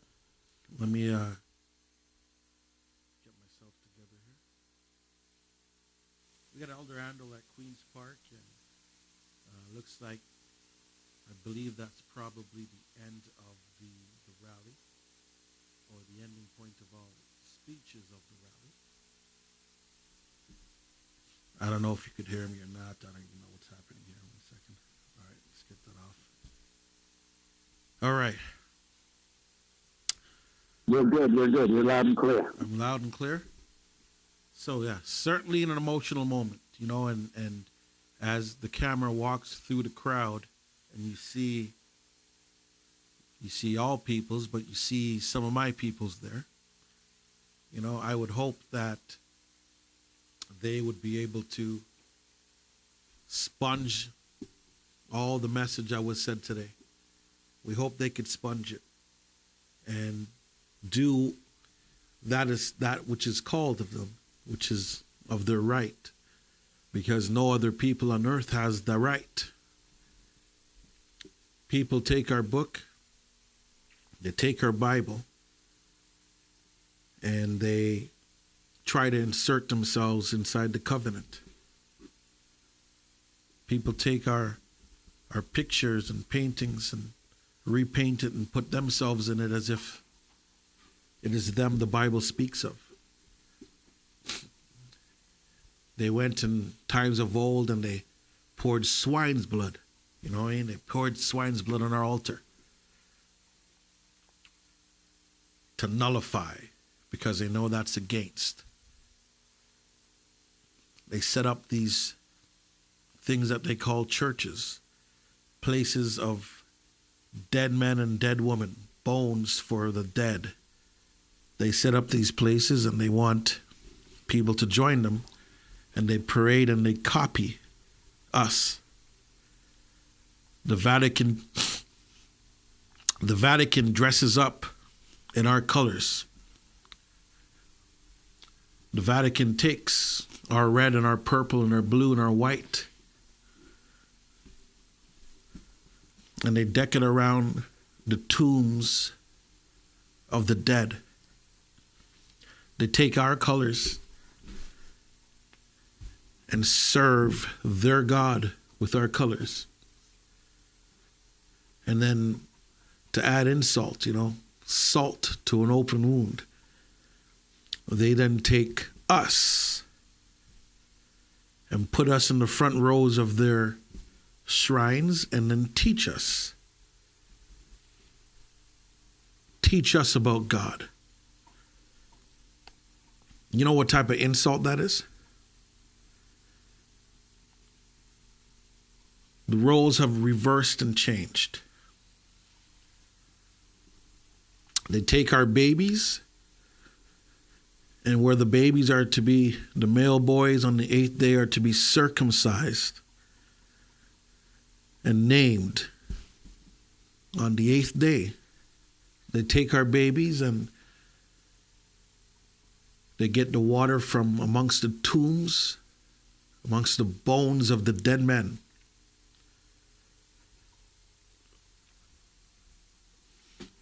Take that water and they sprinkle it on their foreheads and put the marking of the cross that killed many people, not just Jesus. Many, many people.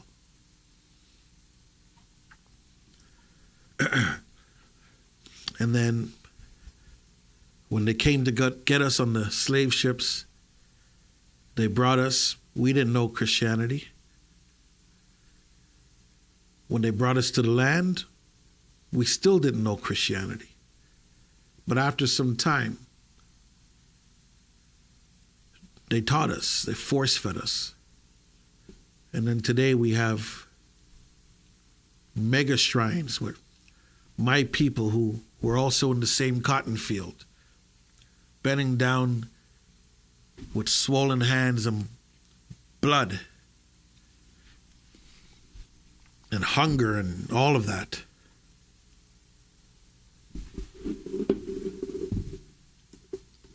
Now today they lead those churches.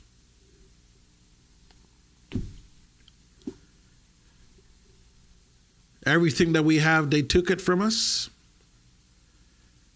And now they put it back on a platter to serve us so that we could swallow and eat it. But no.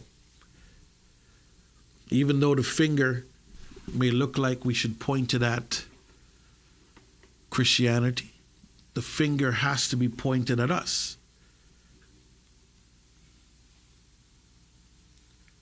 It was our disobedience.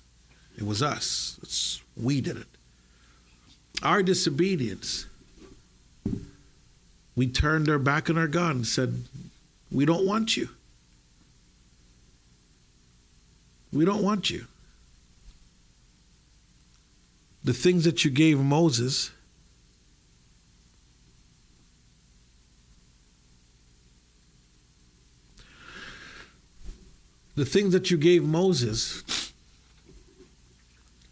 we don't want to do. We want to do the things that we see the heathen do. We want to break cakes to the spirits of the air. We want to go to every single grove that's around and give sacrifice. We want to pour libation.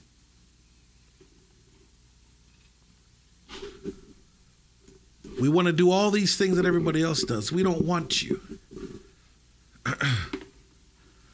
So, as he promised, Deuteronomy 28 said, I will bless you if you follow my instructions, and if you don't, I will curse you. I will beat you. I will punish you.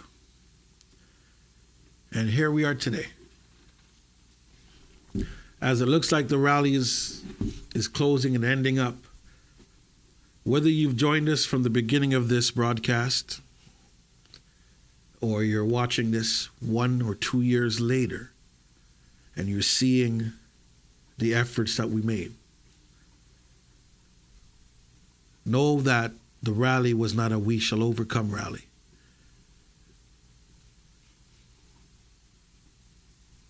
No, it's not it's not a we shall overcome rally. Know that this is not a optics rally where we gather the most people so that we see what type of power that we have in numbers. Know that the message, as you can see it right there,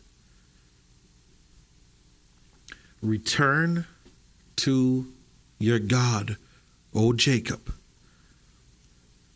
Children of Israel, return to your God. Elder Shadrach was here and clearly laid out who the children of Israel are. Return, return, return to your God. I'm going to mute my mic for a little bit, and I'm probably just going to let the some of the footage of what we're seeing there on the cameras roll a bit. And I may join you back, but we'll let it ride out a bit. We'll let it ride out a bit. Peace.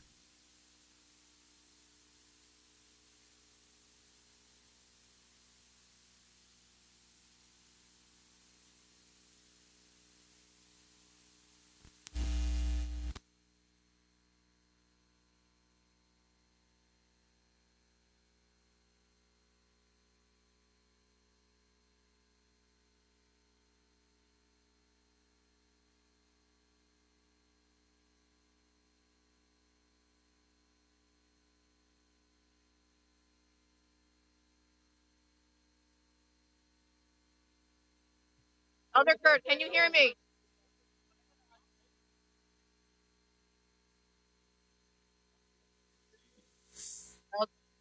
Elder Kurt, can you hear me? I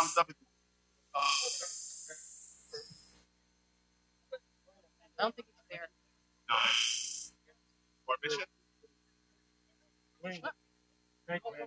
Can you hear me?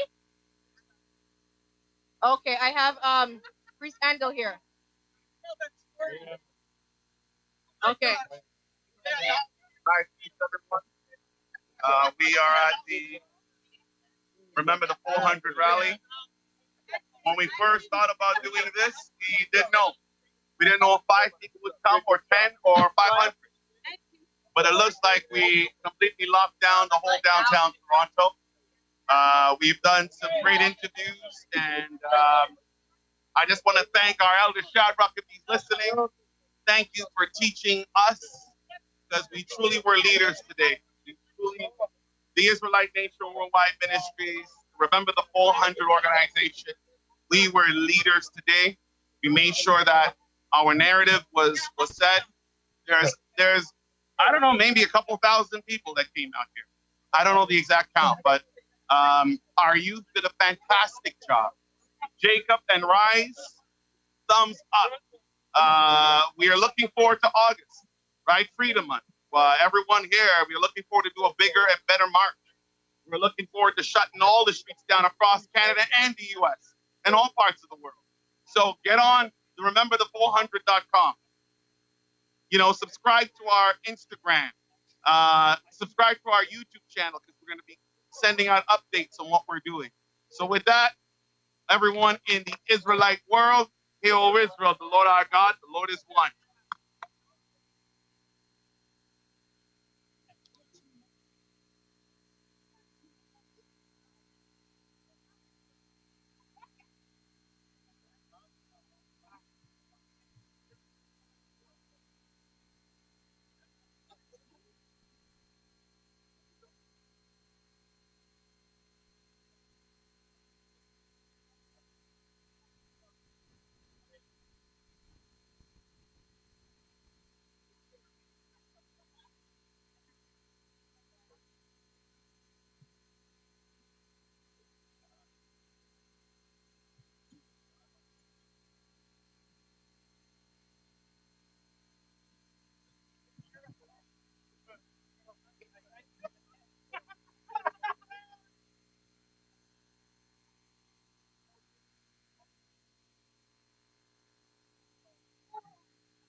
Oh, hey. Say hi. Turn out. This is the podcast. These things to happen. All right. Thank you.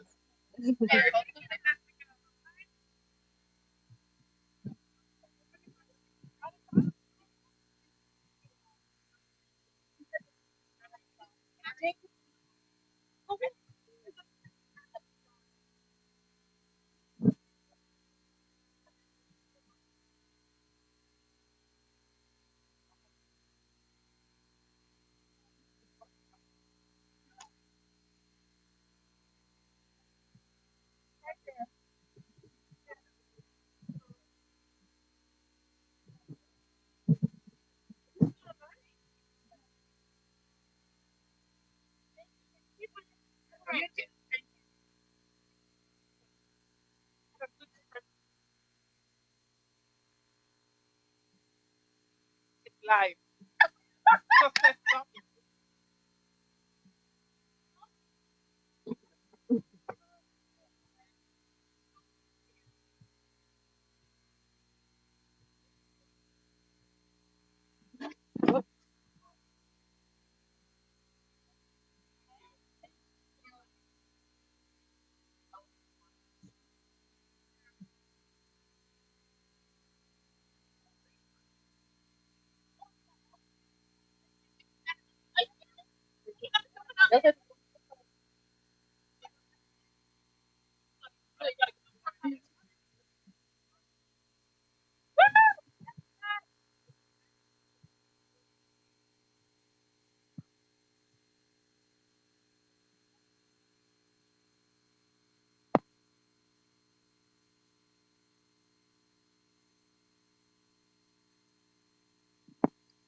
Looks great.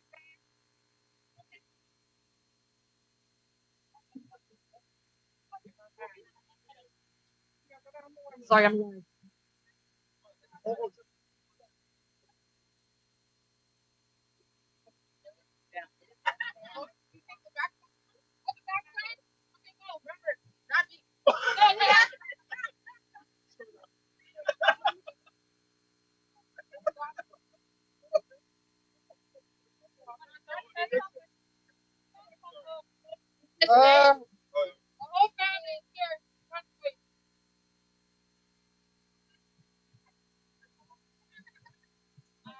Nice, beautiful.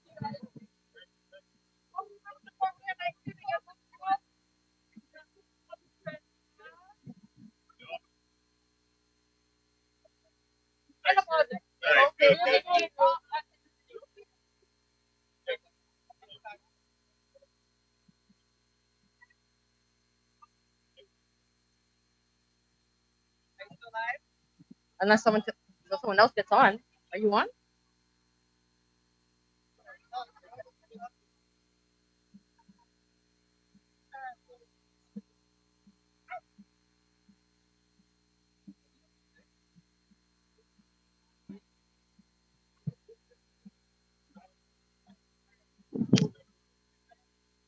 Nice.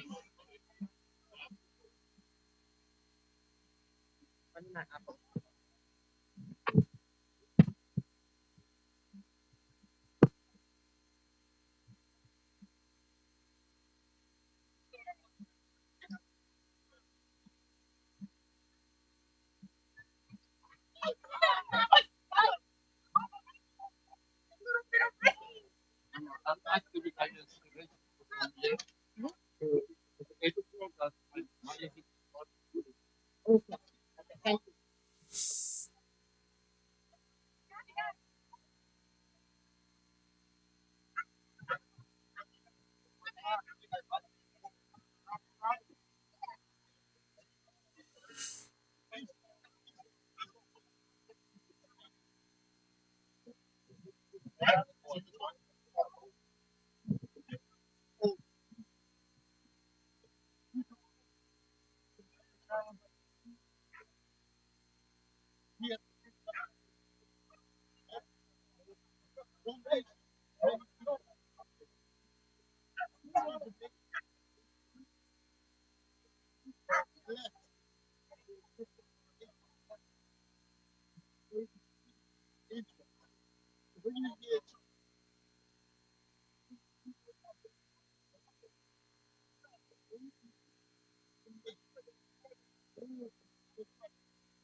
not to support that.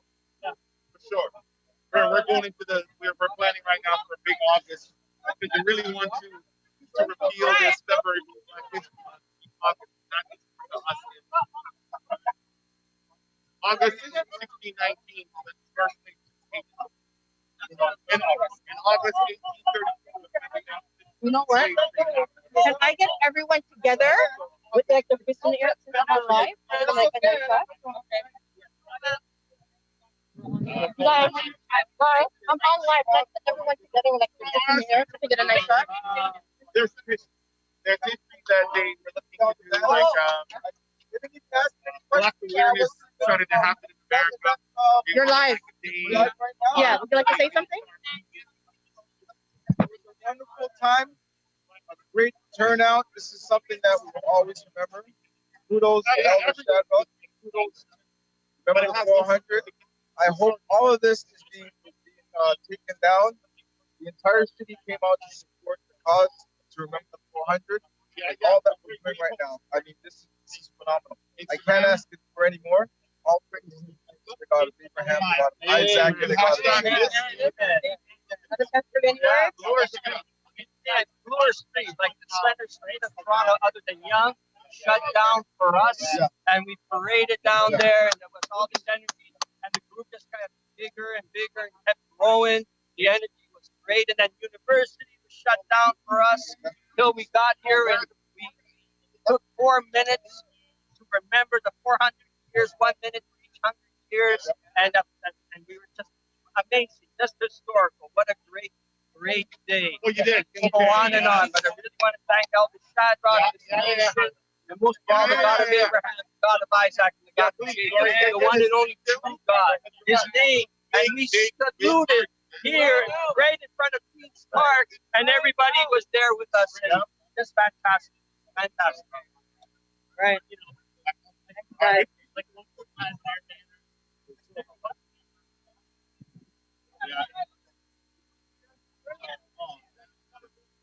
I agree. I agree. Yeah.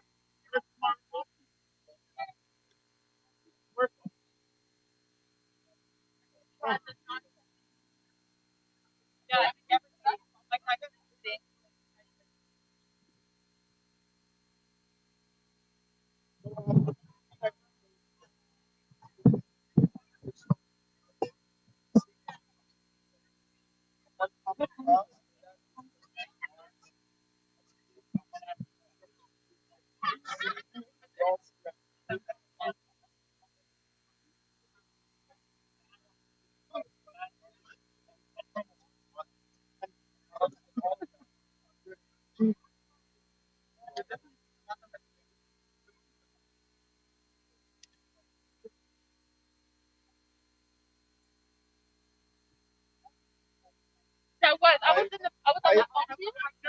Yeah. Oh, nice. Okay. Elder Kurt?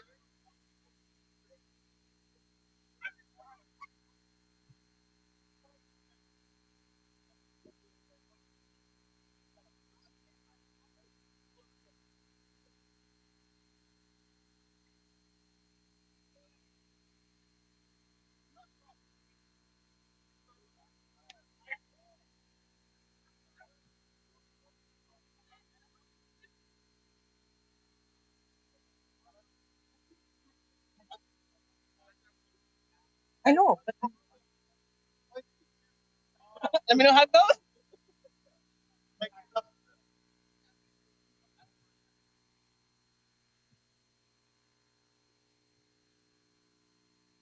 Come on back, Flo. No, you're live. Say hi to everybody. Peace, blessings. How's everybody doing? You should have been here, but don't worry, you missed out, baby. You missed out, baby. Remember it. Remember, baby. Hashtag 400. Catch us on our website, 400.com.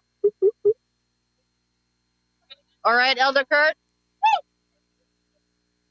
This is Claudia here, and we're going to be signing off.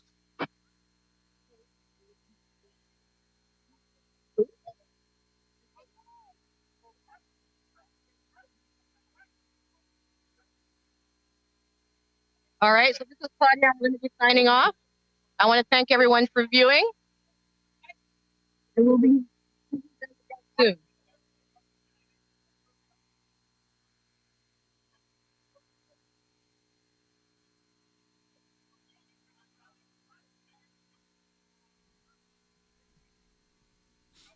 Okay.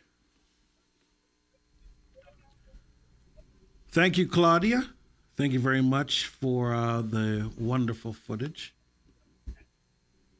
And it was a treat to be able to be part of this broadcast today. Definitely was a treat.